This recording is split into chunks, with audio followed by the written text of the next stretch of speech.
தூத்துக்குடியில் mini tidal பூங்காவை திறந்து வைத்த முதலமைச்சர் மு.க.ஸ்டாலின் புதிய நிறுவனங்களுக்கு இடம் ஒதுக்கீட்டிற்கான ஆணைகளை வழங்கினார்.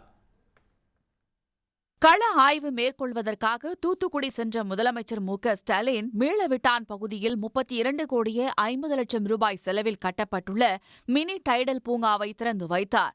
63,000 சதுரடி பரப்பளவில் தரைதளம் மற்றும் 4 தளங்களுடன் கட்டப்பட்டுள்ள இந்த மினி டைடல் பூங்காவில் வாகனம் நிறுத்தும் இடம், பல்வகை உணவுக்கூடம், உடற்பயிற்சி கூடம், கலையரங்கம், தடையற்ற மின்சார வசதி மற்றும் பாதுகாப்பு வசதிகளும் செய்யப்பட்டுள்ளன.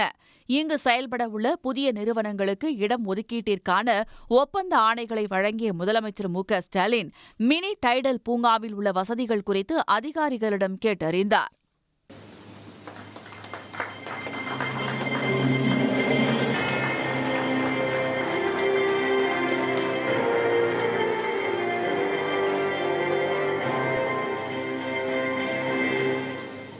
ஏற்கனவே விழுப்புரம், தஞ்சாவூர், சேலம் ஆகிய இடங்களில் மினி டைடல் பூங்கா திறக்கப்பட்டுள்ள நிலையில் 4வதாக தென் மாவட்டங்களில் முதன்முறையாக தூத்துக்குடியில் மினி டைடல் பூங்கா திறக்கப்பட்டுள்ளது.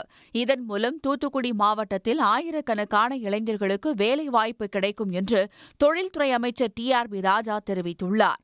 இங்கே நேரடியாக களத்தில் இறங்கி இந்த மக்களை பாதுகாத்தார்கள். பேரிடர் காலம் முடிந்த 2 மாதங்களில் வின்ஃபாஸ்ட் என்ற ஒரு மிகப்பெரிய ஒரு நிறுவனத்தை இங்கே கொண்டு வந்து சேர்த்து மிகப்பெரிய தொழில் புரட்சியை உருவாக்கியவர் மாண்புமிகு திராவிட நாயகர் நமது முதலமைச்சர் அவர்கள். அப்போ அந்த வின்ஃபாஸ்ட் வரும்போது என்ன சொன்னாங்கன்னா, இது அறிவிப்பாங்க, நடக்காது, எங்கேருந்து வரப்போகுது, இந்த இவ்வளோ பெரிய நிறுவனம்லாம் தமிழ்நாட்டுக்கு, அதுவும் சவுத் தமிழ்நாட்டுக்கு, தென் தமிழகத்தில் இந்த இடத்துல தூத்துக்குடியில் எப்படி வரும், இதெல்லாம் நடக்குமா, நடக்காது, அறிவிப்பாங்க, அதோட நிற்கும்னு சொன்னாங்க. தலைவர் அவர்களுக்கு என்ன பிடிக்குமோ அந்த வேகம், அந்த வேகத்தில் அங்கே பணிகள் நிறைவடைந்திருக்கு. இன்னும் சில மாதங்களில் அங்கே திரைப்படாவே நடப்பதற்கான வாய்ப்புகள் அதிகமாக இருக்கிறது. சொன்னதை செய்யும் திராவிட நாயகன் அவர்களின் ஆட்சியில் நிச்சயமாக பிரம்மாண்டமான வளர்ச்சி தென் தமிழ்நாட்டுக்கு உண்டு. மினி டைடல் பூங்கா திறப்பு விழாவில் தூத்துக்குடி நாடாளுமன்ற உறுப்பினர் கனிமொழி, அமைச்சர்கள் கீதா ஜீவன், அனிதா ராதாகிருஷ்ணன் உள்ளிட்டோர் கலந்து கொண்டனர். உடனுக்குடன் செய்திகளை தெரிந்து கொள்ள சன் நியூஸ் பெல் ஐகானை கிளிக் பண்ணுங்க.